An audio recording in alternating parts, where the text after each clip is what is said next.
ഈ 2024 പാർലമെൻറ്റ് ഇലക്ഷൻ്റെ റിസൾട്ട് വന്നപ്പോൾ ഈ മോദി ഗവൺമെൻറ് വിമർശകർ മാത്രമല്ല BJPക്കകത്തും BJPക്ക് പുറത്തും അതേപോലെ തന്നെ കോൺഗ്രസ് പാർട്ടിയും പ്രതിപക്ഷ പാർട്ടികളും മോദി ഗവൺമെൻറ്റിനെ സ്ഥിരമായി വിമർശിക്കുന്ന ഒരു കൂട്ടരും എല്ലാവരും കൂടെ പറഞ്ഞു ഈ മൂന്നാം മോദി മന്ത്രിസഭ എന്ന് പറയുന്ന ഹാൻഡിക്യാപ്ഡ് ആയിരിക്കും. അതായത് കോയിലേഷൻ പൊളിറ്റിക്സ് മോദിക്ക് അറിയില്ല. അതേപോലെ തന്നെ നിതീഷ് കുമാർ ആണെങ്കിലും ചന്ദ്രബാബു നായിഡു ആണെങ്കിലും അവർ ഏത് സമയത്തും അവരുടെ കാര്യങ്ങൾ പലതും നടന്നില്ലെങ്കിൽ മോദി ഗവൺമെൻറ്റിനെ കാലുവാരും. ഏകദേശം 1 വർഷം 6 മാസം ഈ രീതിയിൽ മാത്രമേ ഇത് പോകാൻ കഴിയുകയുള്ളൂ. അങ്ങനെ പല റിപ്പോർട്ട്സുകളും വരുന്നുണ്ട്. അവരുടെ ഡിമാൻഡ് ഇതാണ്, ചില മന്ത്രിമാരെ എടുക്കാൻ പറ്റില്ല. അങ്ങനെ പല രീതിയിലുള്ള സംഭവങ്ങൾ ഈ ഇന്ത്യൻ പൊളിറ്റിക്സിൽ, അതായത് സർഫേസിൽ ഇങ്ങനെ കറങ്ങി നടന്നു. ഇവർക്കെല്ലാം കടുത്ത മറുപടിയാണ് ഇന്നലെ നരേന്ദ്രമോദി നടത്തിയ സത്യപ്രതിജ്ഞയിൽ ഏകദേശം 72 മന്ത്രിമാർ അദ്ദേഹം കൊടുത്ത ഒരു വിമർശകർക്ക് കൊടുത്ത ഒരു വലിയ മെസ്സേജ് ഉണ്ട്, അതായത് സന്ദേശം. അതായത് ഇതൊന്നുമല്ല, എങ്ങനെയായിരുന്നു 1ാം മോദി സർക്കാർ, എങ്ങനെയായിരുന്നു 2ാം മോദി സർക്കാർ, അതിനേക്കാളും വളരെ അഗ്രസീവായിട്ട് മോദി ഗവൺമെൻറ്റിൻ്റെ 3ാം ഗവൺമെൻറ് ശക്തമായിട്ട് മുന്നോട്ട് പോകും, നിലപാടുകളിൽ ഉറച്ചു നിൽക്കും.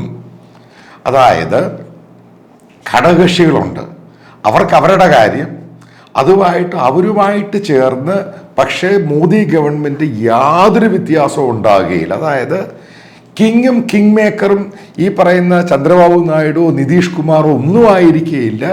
കിങ്ങും കിങ് മേക്കറും നരേന്ദ്രമോദി മാത്രമായിരിക്കും.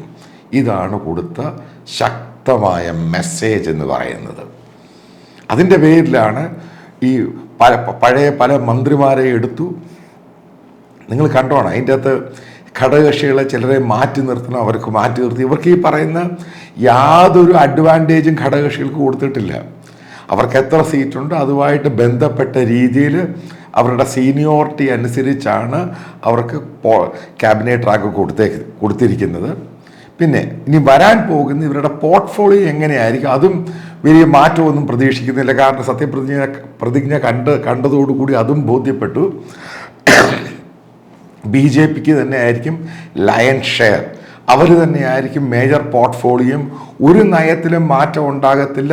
നരേന്ദ്രമോദി നേരത്തെ ഇലക്ഷൻ പ്രചരണത്തിൽ പറഞ്ഞു, അപ്പിറ്റൈസറാണ് കഴിഞ്ഞ 1ാം മോദിയും 2ാം മോദിയും. 3ാമത്തെ മോദി സർക്കാർ എന്ന് പറയുന്ന മെയിൻ കോഴ്സായിരിക്കും ഇത്. അദ്ദേഹം പലയിടത്തും പറഞ്ഞു. യാതൊരു നിലപാടിലും മാറ്റമില്ല. അതായത് നാഷണൽ സെക്യൂരിറ്റിയിൽ മാറ്റമില്ല, ഫോറിൻ പോളിസിയിൽ മാറ്റമില്ല, എക്കണോമിക് പോളിസിയിൽ മാറ്റമില്ല.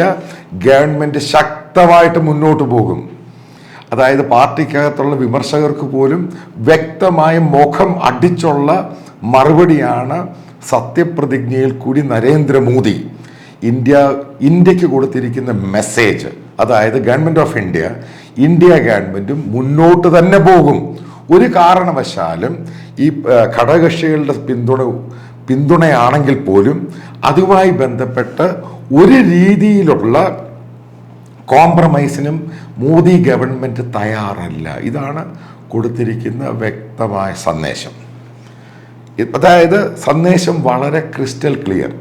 അതായത് കോൺഗ്രസ് ഉദ്ദേശിക്കുന്ന അവർക്ക് ഏകദേശം 235 സീറ്റുകൾ കിട്ടി. അതായത് പ്രതിപക്ഷ പാർട്ടികൾക്കെല്ലാം അവർ പാർലമെൻറ്റിൽ റോബസ്റ്റ് പ്രതിപക്ഷമാകും. അത് നല്ലതാണ്. കാരണം അതിനു മുമ്പുള്ള 1ഉം 2ഉം മോദി സർക്കാരിൽ നമ്മൾ കണ്ടത് കോൺഗ്രസ് പാർട്ടിയും പ്രതിപക്ഷം എന്ന് പറയുന്നത് ഒരു നോട്ടീസ് ബോർഡ് മാത്രമാണ്. അല്ലാതെ അവരൊന്നും ചെയ്തിട്ടില്ല. കാരണം അവർക്കൊന്നും ചെയ്യാൻ കഴിയുന്നില്ല. കാരണം അംഗബലം ഒന്നാമത് ഏറ്റവും കുറവ്. രണ്ടാമത് ഇതിനകത്ത് വന്നിരിക്കുന്ന പല MPമാർക്കും നേരെ ചൊവ്വേ ഡിബേറ്റിൽ പങ്കെടുക്കുവാൻ വേണ്ടി കോൺഗ്രസിൻ്റെ നേതാക്കൾ, പ്രത്യേകിച്ച് രാഹുൽ ഗാന്ധി അവസരം കൊടുക്കുന്നത്. ഇത് ഞാൻ പറഞ്ഞൊന്നുമല്ല, ശശി തരൂർ പറഞ്ഞിട്ടുണ്ട്, ജ്യോതിരാദിത്യ സിന്ധ്യ പറഞ്ഞിട്ടുണ്ട്, ജിതേന്ദ്ര പ്രസാദ് അദ്ദേഹത്തിൻ്റെ മകൻ പറഞ്ഞിട്ടുണ്ട്. ഇവരൊക്കെ സ്ഥിരം പറയുന്ന സംഭവങ്ങൾ തന്നെയാണ്. അപ്പം അതിൽ നിന്നും എന്ത് മാറ്റമാണ് രാഹുൽ ഗാന്ധി പ്രതിപക്ഷ നേതാവായത് LOP ആയിട്ട് അവിടെ കൊണ്ടുവരാൻ ഉദ്ദേശിച്ചത്? ഇതിനെപ്പറ്റിയൊക്കെ കാത്തിരുന്ന് കാണാം. കാരണം എനിക്ക് തോന്നുന്നില്ല വലിയ മാറ്റമൊന്നും ഉണ്ടാകുമെന്ന്. പക്ഷേ പ്രതിപക്ഷത്ത് അഖിലേഷ് യാദവിൻ്റെ പാർട്ടിയും അതേപോലെ തന്നെ സ്റ്റാലിൻ്റെ DMK ആണെങ്കിലും മമതയുടെ പാർട്ടിയും അവർ നല്ലൊരു പ്രതിപക്ഷ ബ്ലോക്കായിട്ട് പ്രവർത്തിക്കുവാനുള്ള സാധ്യതയുണ്ട്. കേരളത്തിൽ നിന്ന് പോകുന്ന വലിയൊരു ഭൂരിപക്ഷം MP-മാർക്ക് നേരെ ചൊവ്വേ പ്രസംഗിക്കാൻ അറിയത്തില്ല. അതുകൊണ്ട് ആ ടോപ്പിക്ക് ഞാൻ പൂർണ്ണമായിട്ടും കളയുന്നു. കാരണം അതിൻ്റെ അത് പ്രേമേന്ദ്രനാണെങ്കിലും ശശി തരൂരാണെങ്കിലും 2-3 പേർക്ക് മാത്രമേ നേരെ ചൊവ്വേ ഇന്ത്യൻ പാർലമെൻറ്റിൽ എങ്ങനെയാണ് പ്രസംഗിക്കേണ്ടത് അതിനെപ്പറ്റിയുള്ള ധാരണയുള്ളൂ. ഇനി അടുത്തൊരു പ്രധാനപ്പെട്ട പോയിന്റ്, അതായത് മോദി സർക്കാരിനെ മാറ്റി നിർത്തി ഇവിടെ പ്രതിപക്ഷമായിട്ട് ചേർന്ന് പല മിലി ജുലി, അതായത് ആ രീതിയിലുള്ള സർക്കാർ കൊണ്ടുവന്നിട്ട്, അതായത് ഗവൺമെൻറ് കൊണ്ടുവന്ന പല ഡെവലപ്മെൻറ്റും റിഫോംസും ഇതിനെയെല്ലാം അട്ടിമറിക്കുവാൻ ആഗ്രഹം കൂട്ടി നടന്നിരുന്ന കുറേ ആൾക്കാരുണ്ട്. അതായത് നിങ്ങൾ ശ്രദ്ധിച്ചു കാണും, സോഷ്യൽ മീഡിയയിലാണെങ്കിലും ചില റിപ്പോർട്ട്സ് ആണെങ്കിലും മലയാളത്തിലെ ടെലിവിഷൻ ചാനലിലാണെങ്കിലും അവർ പറയുന്നുണ്ട് മോഡിയെ പിടിച്ചു കിട്ടും, ഒരു കുന്തവും നടക്കത്തില്ല, മോദി ഗവൺമെൻറ്റിൻ്റെ റിഫോംസ് അതേപോലെ മുന്നോട്ട് പോകും, അതായത് അത് തൊടാൻ സമ്മതിക്കത്തില്ല. അഴിമതിക്കാരെ മോദി പഴയതിനേക്കാളിലും വളരെ അഗ്രസീവായിട്ട് അവരുടെ പുറകെ പോകും, അതിനും സംശയമില്ല. അപ്പം നല്ല പ്രതിപക്ഷം ആവശ്യമാണ്, ഗവൺമെൻറ് സ്ട്രോങ് ആണ്. ഇതാണ് ഇന്നത്തെ പുതിയ ഇന്ത്യക്കും ഇത് തന്നെയാണ് ആവശ്യം.